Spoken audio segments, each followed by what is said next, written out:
আসসালামু আলাইকুম রহমতুল্লাহি ওয়া বারাকাতুহু। গরু মাংস দিয়ে আমাদের খাওয়া শেষ। এখন একটু আমরা আমসত্ত্ব দিয়ে খাবো। আমসত্ত্ব আর মহিষের দুধ।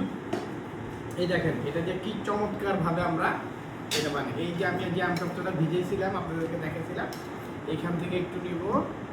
এই যে দুই পিস নেওয়ার পরে একটু ঝোল নিব। তুমি আম খাবো? আম খাও। এই যে তুমি একটু আম দুধ দিয়ে খাও। খাবে না? আচ্ছা ঠিক আছে। ওরা আবার দুধে আমাদের একটু সমস্যা, তারপরে এখন সে রিস্কটা নিবে না, যেহেতু রোজা রাখবে। একটু চিনি, যাদের চিনি দরকার নিবেন, না চিনি না নিলেও এটা খুব মজার হবে। আর একটু আমি এখন নিয়ে নেবো লবণ। দেখেন আপনারা সবসময় তো অন্যান্য এটা একবার খায় দেখেন, একটা টেস্ট করে দেখেন কেমন লাগে। একটু লবণের পরে এই যে জিনিসটা আর একটু যদি ভিজিয়ে রাখতাম তাহলে একদম সফট হয়ে যেত। আমি তো অল্প সময় ভিজিয়েছি, এই জন্য পুরোপুরি এখনো সফট হয় না, শক্ত হয়ে গেছে। কিন্তু আপনারা এটা মানে রাত্রে যখন ভোর রাতে খাবেন তখন 7টা 8টা 5টা বিকালবেলা যদি আপনার ইয়ে করে রাখেন তাহলে এটা চমৎকার হবে। এই যে দেখছেন এইভাবে মাখায় নিয়ে তারপর আপনি দিবেন এই যে এইভাবে দুধটা দিয়ে।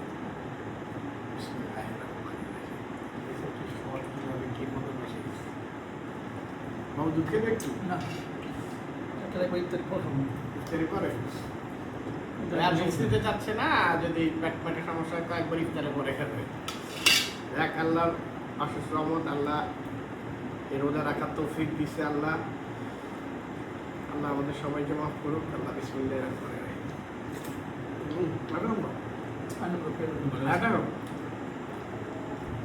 খুবই টেস্টি কল্পনার বাহিরে।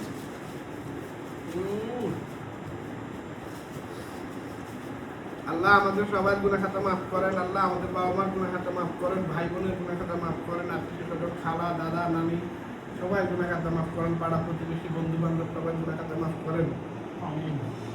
আল্লাহ আমাদেরকে জাহান্নামের আগুন থেকে মুক্তি দান করেন।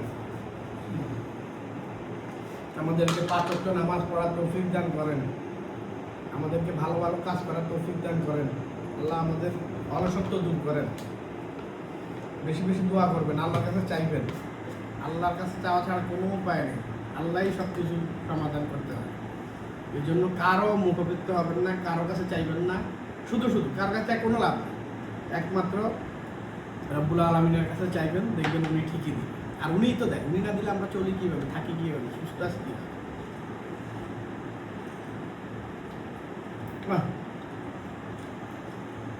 আল্লাহ আমার যত রোগ আছে, যত খারাপ অভ্যাস আছে, সমস্ত এগুলো থেকে আমাকে মুক্তি দান করেন। আমার কায় কারবার ব্যবসা বাণিজ্যের মধ্যে বরকত দান করেন।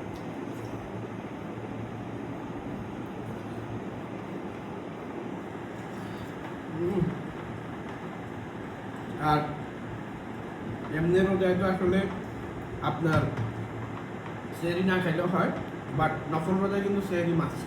এটা অনেকে জানেন কি জানেন না জানি না। আল্লাহ দেখেন আমাদের জন্য কত সহজ করে দিয়েছে, যাতে বান্দার কষ্ট না হয়। আনলে সেহরি করলেই কি আর না করলেই কি।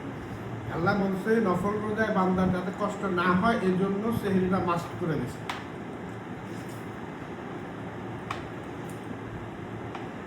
আল্লাহ বান্দারে কত মহব্বত করে।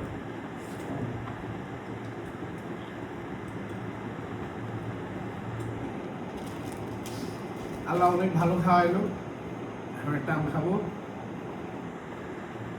আল্লাহ আমাদের সময় খুব শর্ট। ইয়া আল্লাহ আমাদের, আপনি বলছেন যে 1 বছরের গুনাহ মাফ। আমরা পিছনে বিগত দিনের সামনের দিনে যা গুনাহ করেছি সমস্ত গুনাহ যাতে আল্লাহ মাফ করে দেয়, এই দোয়া সবার জন্য আমরা করবেন। আমরা আপনাদের জন্য দোয়া করি, কারণ আমাদের চোখের গুনাহ, হাতের গুনাহ, প্রত্যেকটা সেকেন্ডের গুনাহ যদি আল্লাহ মাফ না করে তাহলে আমাদের মাফ পাওয়ার কোনোই উপায় নেই। আল্লাহর কাছে আসেন, আমরা দোয়া করি আল্লাহ যাতে আমাদের সমস্ত গুনাহ খাতা মাফ করে দেয়, আমাদের বাবা মা আত্মীয় স্বজন ভাই বোন সবার গুনাহ খাতা যাতে মাফ করে দেয়। তো এই বলে আজকের জন্য এখানে বিদায়। আপনারা সবাই আমার জন্য দোয়া করবেন, আমি যদি 5 ওয়াক্ত নামাজ পড়তে পারি, ভালো ভালো কাজ করতে পারি, আপনাদের পাশে থাকতে পারি, আমার ভাই বোন আত্মীয় স্বজনের পাশে থাকতে পারি, আর মানুষের বেশি বেশি উপকার করতে পারি, বেশি বেশি সদকায়ে জারিয়া করতে পারি, বেশি বেশি রোজা রাখতে পারি, নফল রোজা বলেন, আমরা আমার সবগুলো বেশি বেশি করতে পারি, সেই দোয়াটা করেন। আর আমার উপরে কেউ যদি কোনো মনে কষ্ট পায় থাকেন, আল্লাহর কষ্টে আমি সবার কাছে মাফ চাই। আমি সবাইকে মাফ করে দিলাম, আমাকেও সবাই মাফ করে দিই। এই বলে আজকের জন্য এখানে বিদায়। আসসালামু আলাইকুম ওয়া রাহমাতুল্লাহি ওয়া বারাকাতুহু।